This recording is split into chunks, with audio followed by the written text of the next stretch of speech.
जब अपन पांचों हेड पढ़ लिए हैं तो पांचों हेड की यदि आपको इनकम दी हुई है तो उसका टोटल क्या कहलाता है? पांचों हेड की इनकम का टोटल कहलाता है ग्रॉस टोटल इनकम।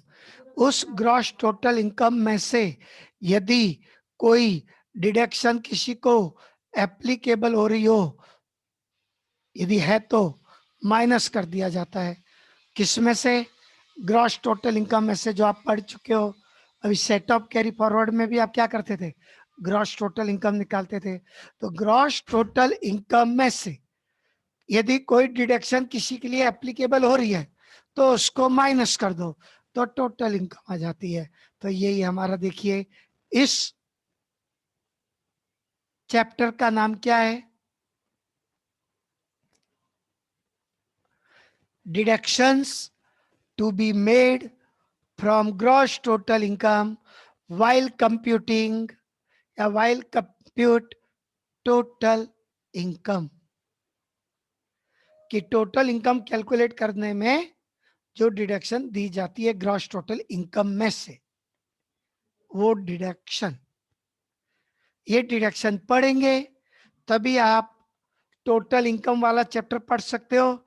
और उसके बाद इससे रिलेटेड दो चैप्टर, एक चैप्टर जिसमें केवल टोटल इनकम निकालना है और एक चैप्टर है जिसमें टोटल इनकम निकालने के बाद टैक्स भी कैलकुलेट करना है। इन दोनों चैप्टर में से कोई एक चैप्टर का एक क्वेश्चन प्राय हर साल पूछता है। उसके बाद उसके ऑप्शन में फिर अलग अलग और पूछ सकता है, एचयूएफ है या सेटअप एंड कैरी फॉरवर्ड है, इस टाइप से। एक मिनट, श्वेता आई है, मैं श्वेता का अटेंडेंस लगा देता हूं। श्वेता मोदी का अटेंडेंस। श्वेता कल नहीं थी, है ना? तो अभी हम जो डिडक्शन पढ़ रहे हैं आपको बताए कि ये डिडक्शन कब कैसे क्या माइनस करना है। इसका यूज होगा इसके आगे के चैप्टर में, टोटल इनकम कैलकुलेट करने में। और टैक्स लायबिलिटी जब कैलकुलेट करेंगे तो उसके पहले टोटल इनकम निकालना पड़ता है, तो वो दो चैप्टर में इन सब का यूज होगा। और एचयूएफ, एक हिंदू अनडिवाइडेड फैमिली अपन पढ़ेंगे, उसमें भी यूज होगा, वो छोटा सा ही चैप्टर है। तो अभी अपन डिडक्शन में पढ़ रहे हैं पहली deduction, deduction in respect of, deduction in respect of life insurance premium, contribution in provident fund etcetera. LIC premium, contribution to provident fund, उसके अलावा और भी कुछ नाम हैं, तो वो सब इसमें अपन पढ़ेंगे। इसका सेक्शन है 80C, सेक्शन 80C। तो सेक्शन 80C में क्या क्या डिडक्शन मिलता है? LIC प्रीमियम का कितना मिलेगा? LIC प्रीमियम का डिडक्शन वो भी दिया हुआ है। If policy has taken before 1 April 2012, 1/4/2012 के पहले यदि आपने अपनी LIC पॉलिसी लेके रखी है 1/4/12 के पहले से, तो आपको LIC प्रीमियम का डिडक्शन मिलेगा। मैक्सिमम क्या लिखा है? Then maximum LIC premium should be 20% of sum assured, यानी कि 20% ऑफ पॉलिसी अमाउंट।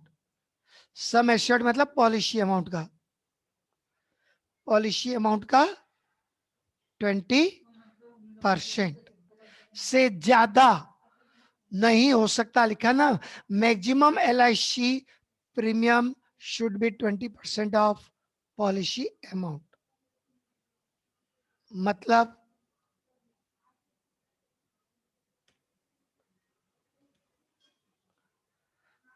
जैसे मान लो आपने 1 लाख रुपए की पॉलिसी करवाई, आपने LIC प्रीमियम 1 लाख का करवाया, आपने प्रीमियम पे किया उस पे, और ये कब पॉलिसी करवाई आपने? 1/4/12 के पहले, और आपने उस पे पॉलिसी प्रीमियम पे किया मान लो 5,000 रुपए, और उसकी मैक्सिमम लिमिट कितनी हो सकती है? 1/4/12 के पहले कराओ तो पॉलिसी अमाउंट का 20% मैक्सिमम, उससे ज्यादा नहीं हो सकता। पॉलिसी अमाउंट के 20% से ज्यादा आपको इंश्योरेंस प्रीमियम की डिडक्शन नहीं मिलेगी यदि 1/4/12 के पहले पॉलिसी ली है तो 20,000 रुपए होता है, और आपने प्रीमियम कितना पे किया? 5,000। तो बताओ आपको LIC प्रीमियम का डिडक्शन कितना मिलेगा? 5,000 की 20,000?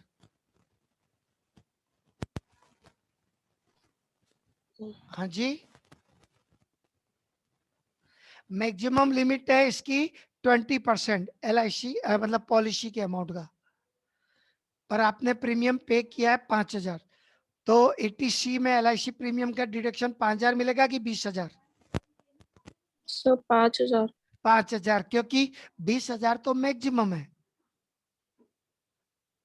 उससे ज्यादा नहीं मिलेगा LIC प्रीमियम का डिडक्शन यदि 1/4/12 के पहले पॉलिसी लिया है तो यहाँ पर आपका 5,000 डिडक्शन मिलेगी। और उसके बाद क्या लिखा है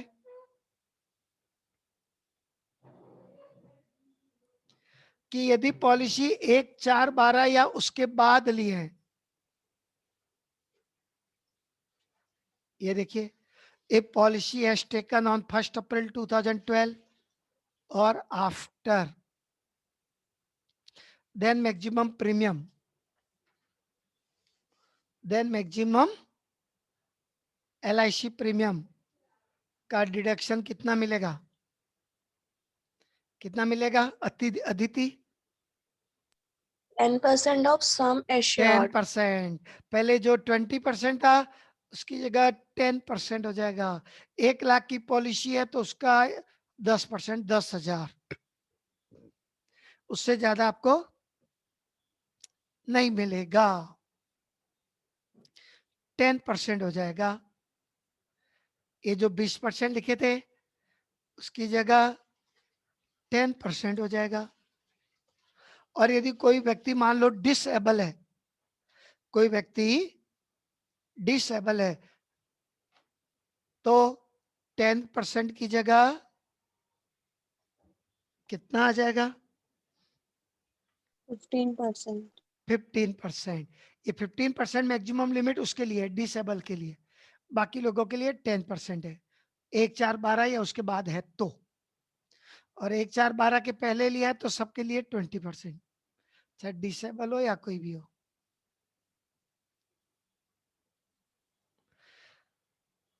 अब मान लो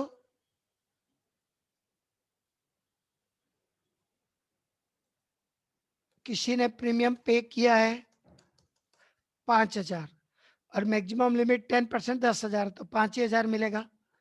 अब मान लो किसी ने प्रीमियम पे किया है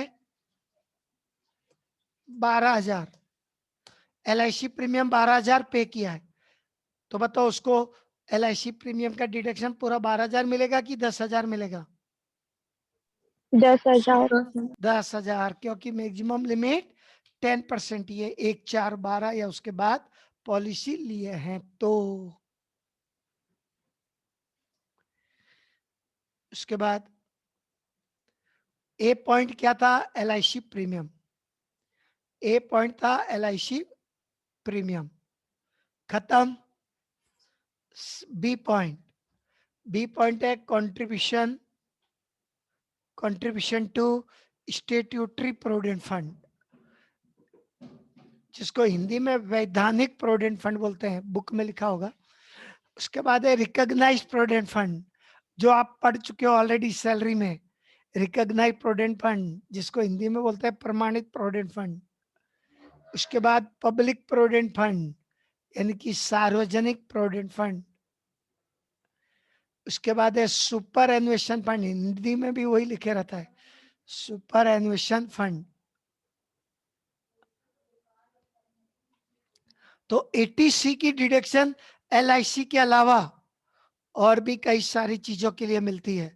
तो बी आपने पढ़ा, statutory provident fund, recognised provident fund. देखो अनरिकॉग्नाइज्ड का नाम नहीं है इसमें, public provident fund, superannuation fund, इन सब में कभी भी क्वेश्चन में कंट्रीब्यूट दिया रहेगा तो आपको 80C का डिडक्शन मिल जाएगा। सी पॉइंट, सी पॉइंट पढ़ो तो अदिति क्या लिखा है? Amount invested in national saving certificates, हाँ, और ये NSC, नेशनल सेविंग सर्टिफिकेट कौन से? 8th and 9th 9th. Issue. NSC मतलब national saving certificate, 8th issue 9th issue. आपने यदि प्रीवियस ईयर 19-20 जो चल रहा है, इस प्रीवियस ईयर में आपने कुछ भी पैसा इन्वेस्ट किया है नेशनल सेविंग सर्टिफिकेट में तो आपको 80C का डिडक्शन मिलेगा। और आपको उस पे,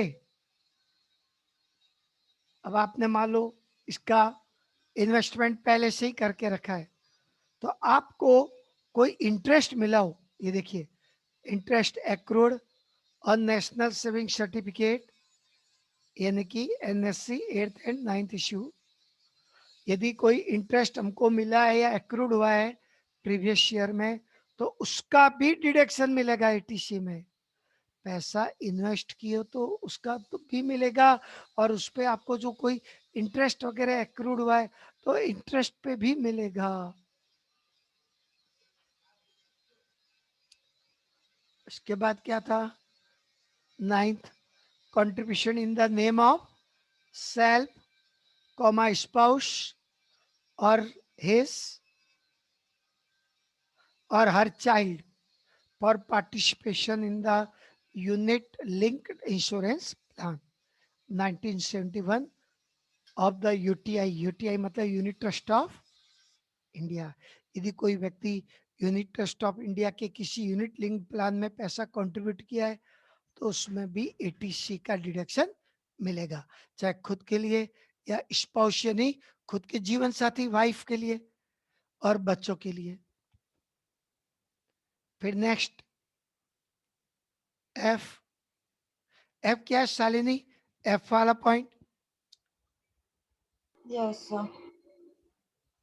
Uh, Sum paid as the subscriptions to any unit of mutual fund or from the administrator or specified company under any plans formulated in accordance with, accordance with such schemes as the central government may be notified.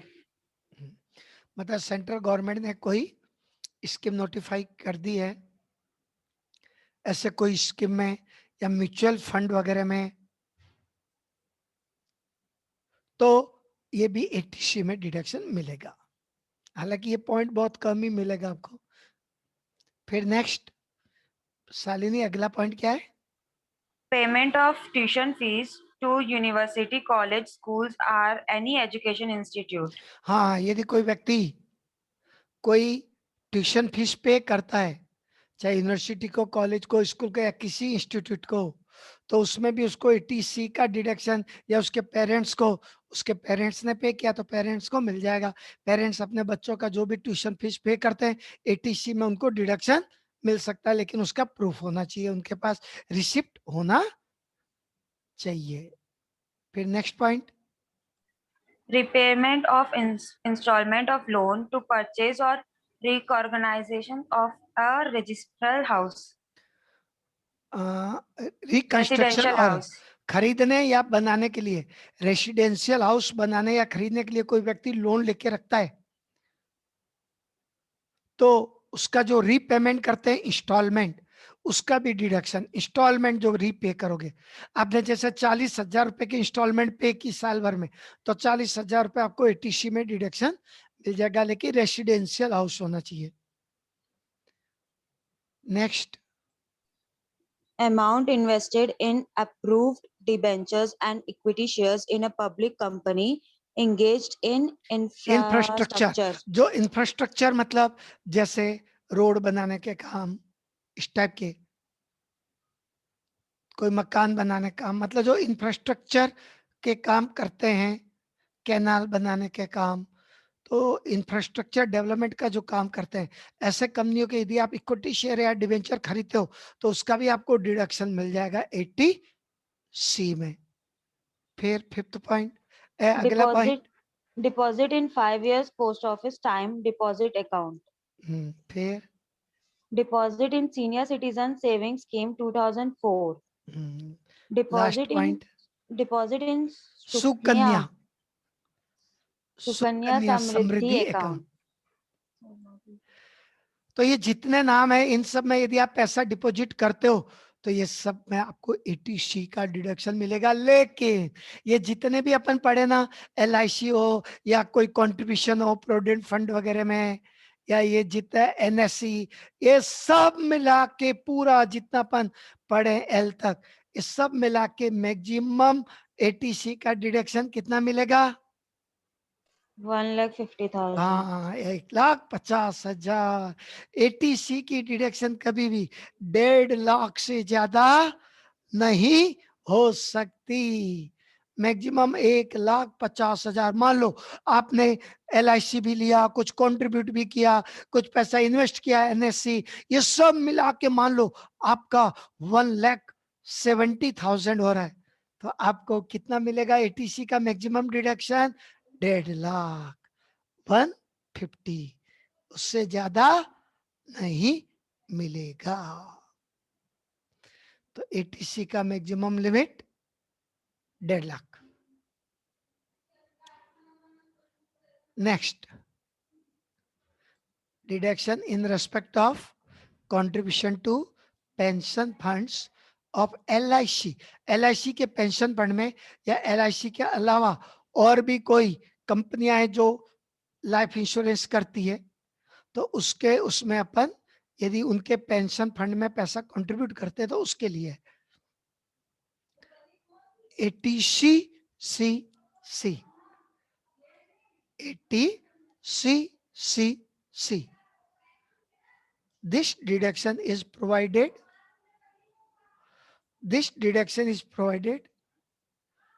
to an individual. क्या लिखा है? This deduction is provided to an individual. एक individual को ही ये deduction मिलती है, individual के अलावा और किसी को नहीं। जैसे कोई हिंदू अनडिवाइडेड फैमिली है या और कोई भी है, उनको ये सब डिडक्शन नहीं मिलेगी। एक इंडिविजुअल मतलब आप और हम जैसे लोगों के लिए। The deduction under this section is the amount is to be paid or rupees 1,50,000 whichever is less. 80CCC का भी डिडक्शन, क्या पेंशन फंड में जितना पैसा कंट्रीब्यूट किए वो, या फिर 1.5 लाख, जो दोनों में कम। लेकिन अब एक चीज ध्यान दीजिए कि अपन इसके पहले 80C पढ़े, अभी अपन 80CC पढ़े, ये दोनों मिला के 80C और 80CC दोनों मिला के 1.5 लाख से ज्यादा डिडक्शन नहीं मिल सकती। यदि मान लो किसी को 80C भी मिल रहा है, किसी को 80C भी मिल रहा है और 80CC भी है, तो मैक्सिमम दोनों डिडक्शन मिला के 1.5 लाख तक हो सकता है, उससे ज्यादा नहीं हो सकता। 80C और 80CCC दोनों यदि किसी के लिए एप्लीकेबल हो रही है तो दोनों मिला के ही 1.5 लाख है, उससे ज्यादा नहीं है। नेक्स्ट, थर्ड, ये सेंट्रल गवर्नमेंट वगैरह के जो एम्प्लॉय होते हैं उनके लिए है। Deduction in respect of contribution to pension scheme of central government. अच्छा, सेंट्रल गवर्नमेंट की कोई पेंशन स्कीम है और उसमें हम पैसा कंट्रीब्यूट करते हैं तो हमको भी मिल सकता है। तो अब देखते हैं क्या क्या है, क्या क्या लिखा है। पहला पॉइंट पढ़ो तो शालिनी।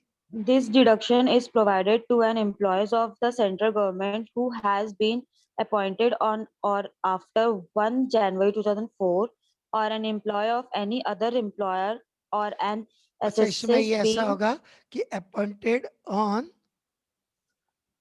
1/1/2004 2004 और after, or after 1st Jan 2004, हाँ एक मिनट, और आफ्टर और an employee of any other employer और an SSC being an individual. individual. एक मिनट, ये पॉइंट क्या होगा? This deduction is provided to an employee of the central government who has been appointed on 1st April 2004 or after. ये और हट जाएगा। An employee of any other employer मतलब government employ का भी हो सकता है या कोई भी हो सकता है। An employee of any other employer or an SSC being an individual. और P क्या है पढ़ो तो, अभी नहीं, उसके नीचे वाला point. This deduction is all allowed up to amount deposited by the employee or 10% of his salary, whichever is less. मतलब ये डिडक्शन कितना मिलेगा वो लिखा है। ये डिडक्शन कितना मिलेगा, तो जितना अमाउंट गवर्नमेंट के पेंशन फंड में डिपॉजिट करेंगे वो, या फिर एम्प्लॉय की सैलरी का 10%, जो दोनों में कम कम होगा। होगा। फिर उसके बाद वाला line, In the case of other individuals, amount deposit or 20% of his gross total income in the previous year, whichever is less. Here मतलब ऊपर में salary जो लिखा था उसको छोड़ के और कोई भी एम्प्लॉय, ऊपर में किसके लिए लिखा था? This deduction provided to an employee of central government who has been appointed on 1st April. अच्छा, ये ऊपर वाला जो पढ़े ये गवर्नमेंट एम्प्लॉय के लिए था। और after an employee of any other employer भी लिखा था लेकिन उसमें, और नीचे लिखा in the case of other individual, मतलब वो एम्प्लॉय के लिए था और ये बाकी और कोई भी इंडिविजुअल पर्सन के लिए। तो इंडिविजुअल पर्सन के लिए अमाउंट, इंडिविजुअल पर्सन जो कहीं एम्प्लॉय नहीं है और वो पैसा कंट्रीब्यूट करता है गवर्नमेंट के किसी पेंशन फंड में, तो अमाउंट डिपॉजिटेड और 20% of his gross total income in the previous year. इसलिए इसमें सैलरी वर्ड नहीं दिया है। जो एम्प्लॉय होते हैं उनके लिए ये ऊपर वाला रूल था कि अमाउंट डिपॉजिटेड बाय एम्प्लॉय और 10% ऑफ सैलरी। उसके अलावा और कोई भी है तो अमाउंट डिपॉजिटेड और 20% of his gross total income in the previous year which ever is less. और यहाँ पर सैलरी का मतलब क्या क्या है पढ़ो। basic salary plus hmm. DA for the purpose of retirement benefit. तो विकास अग्रवाल अभी ज्वाइन किए हैं, उनका अटेंडेंस लगा देते हैं हम। और जो छूट गया उसको विकास आप वीडियो देख के कवर कर लेना। 3 पॉइंट छूट गए आपके डिडक्शन के कुछ। Yes sir. अभी चौथा पॉइंट अपन पढ़ेंगे।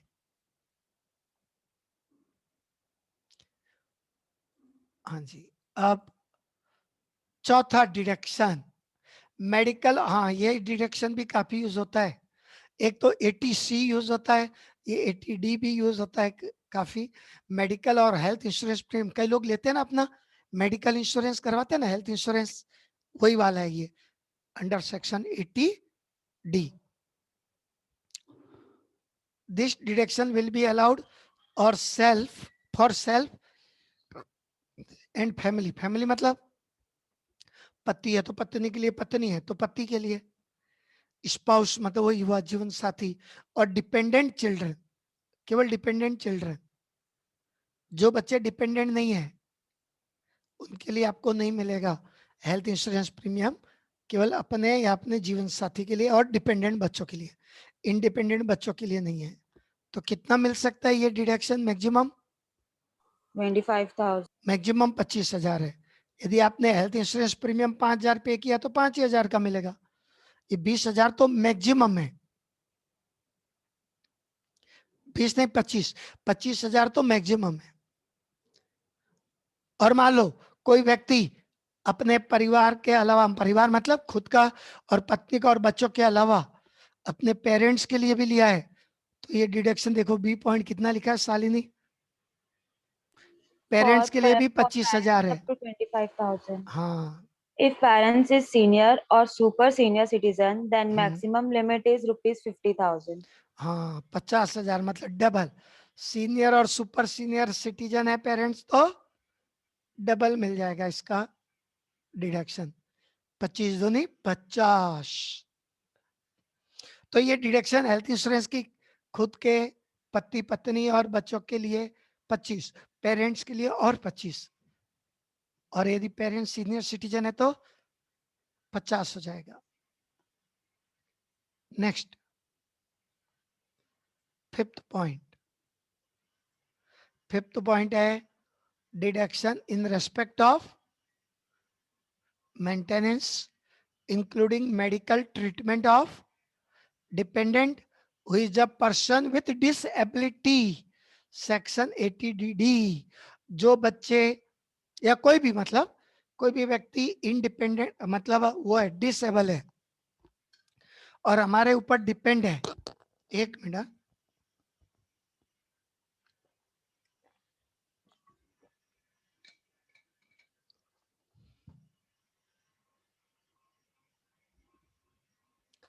कोई भी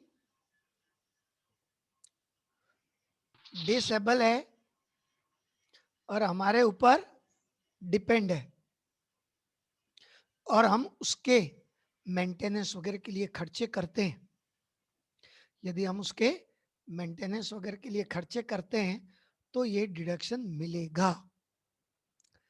देखो साली ने क्या लिखा है fifth point. For disabled, rupees 75,000. For several full disabled, rupees 1,25,000. हाँ, जो व्यक्ति हमारे ऊपर डिपेंड है यदि वो केवल डिसेबल है तो 75,000 की डिडक्शन मिलेगी, है ना। इसमें देखो ये नहीं लिखा है अप टू 75,000, ये 75,000 फिक्स है, मिलेगा ही मिलेगा।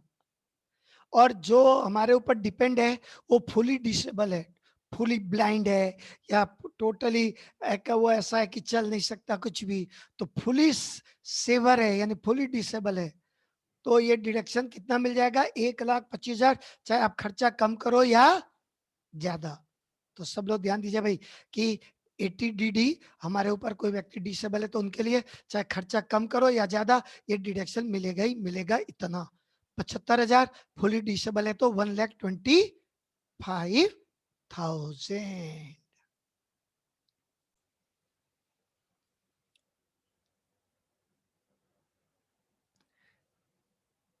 तो 80G में देखिए 80G किस चीज से रिलेटेड है, डोनेशन से रिलेटेड है। और मैंने बताया ये सबसे ज्यादा यूज होती है और 2,000 से ज्यादा आप डोनेशन कैश में नहीं दे सकते। यदि आप 2,000 से ज्यादा डोनेशन दोगे तो आपको कैश के अलावा किसी और मोड में करना पड़ेगा, कैश में बस नहीं होना चाहिए। Amount of deduction for donation, अब देखिए भाई कौन कौन से डोनेशन के लिए। पहला डोनेशन गिवन टू, पहला कॉलम क्या है, डोनेशन किसको दिए हो। दूसरा कॉलम है डिडक्शन अलाउड यानी कितना डिडक्शन मिलेगा।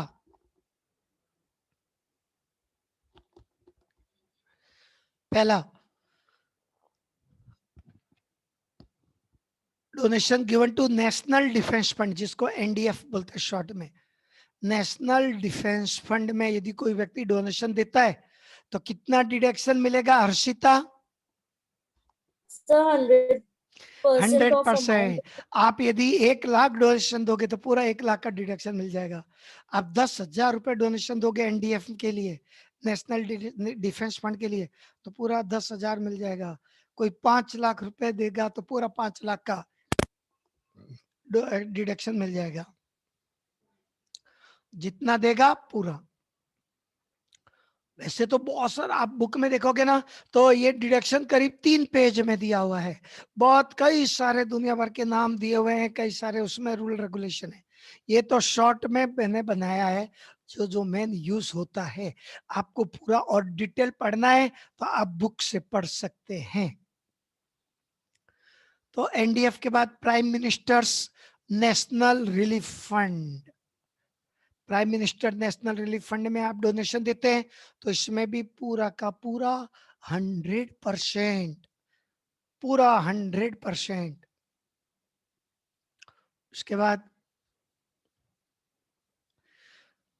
नेशनल इलनेस असिस्टेंस फंड, बीमारियों का राष्ट्रीय सहायता कोष।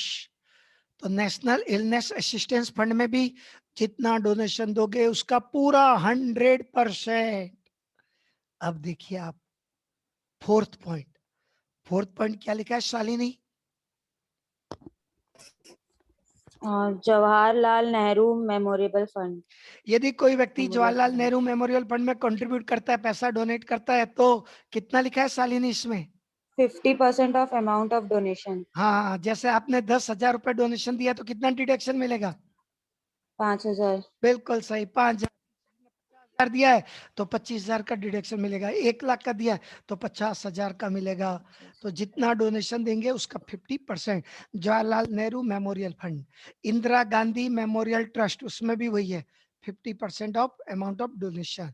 राजीव गांधी फाउंडेशन, उसमें भी उतना ही है। Prime minister's drought relief fund, उसमें भी उतना ही है 50% ऑफ अमाउंट। जितना डोनेशन दोगे उसका 50%। तो जितना डोनेशन देंगे उसका 50%। एक मिनट कॉल आ रहा है इंपॉर्टेंट। हाँ सगाजी साहब, जय जी ने।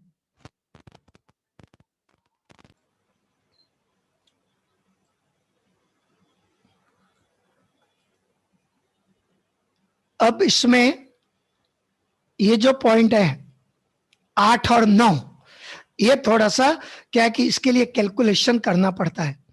क्या लिखा हुआ है 8th वाला? Donation to any institution approved by central government for promoting family planning। यदि कोई व्यक्ति फैमिली प्लानिंग प्रमोट करने के लिए कि लोग बड़ा परिवार ना रखे, तो फैमिली प्लानिंग प्रमोट करने के लिए यदि हम किसी गवर्नमेंट द्वारा अप्रूव्ड इंस्टीट्यूट को डोनेशन देते हैं तो डिडक्शन मिलेगा 100% of qualifying amount. 100% of donation amount नहीं है, 100% ऑफ क्वालिफाइंग अमाउंट है। अब ये क्वालिफाइंग अमाउंट क्या होता है ये सब आप अभी आगे देखोगे। उसके बाद donation to any institution which is established in India for a charitable purpose and approved by central government। Donation to any institution which is established in India for a charitable purpose and approved by central government। मतलब question में कभी भी आपको बोल दे कि भाई हमने charitable institute को डोनेशन दिया जो गवर्नमेंट द्वारा अप्रूव्ड है, चाहे वो कोई भी हो, मंदिर, मस्जिद, गुरुद्वारा या कोई भी चैरिटेबल इंस्टीट्यूट हो XYZ, तो कितना डिडक्शन मिलेगा? 50% ऑफ क्वालिफाइंग अमाउंट। अधिकतर क्वेश्चन में आपको यही वाला पॉइंट मिलेगा, डोनेशन में भी आपको अधिकतर यही वाला पॉइंट मिलेगा, 9th वाला। तो 50% ऑफ क्वालिफाइंग अमाउंट। अब ये क्वालिफाइंग अमाउंट कैसे निकालते हैं ये नीचे देखिए, ये देखिए qualifying amount, actual amount of donation, actual amount of donation और 10% of adjusted gross total income.